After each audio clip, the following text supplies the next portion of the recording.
কোনো হরিভক্ত, কোনো কৃষ্ণ ভক্ত, কোনো রাম ভক্ত যদি মহাদেবকে এড়িয়ে গিয়ে ভগবানের ভজন করে, সে যদি মহাদেবকে অপমান করে বা যদি মহাদেবকে অবমাননা করে বা যদি বলে আমি শিবকে মানি না, মনে রাখবে তার কখনো হরিভজন সার্থক হয় না, তার কৃষ্ণ ভজন কখনো সার্থক হয় না।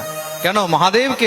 মহাদেব হলেন পরম বৈষ্ণব, বৈষ্ণবানাম যথা শম্ভু। মহাদেবের থেকে বড় বৈষ্ণব কিন্তু আর কেউ নেই। দ্বাদশ ভাগবতের মধ্যে একজন হলেন মহাদেব। খুব মন দিয়ে শুনবে।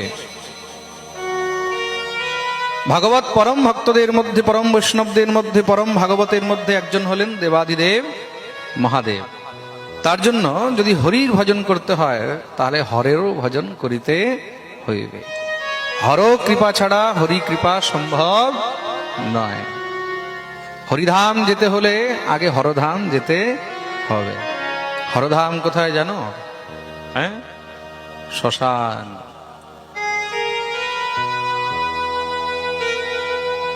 মহাদেবের ঘর কোথায়?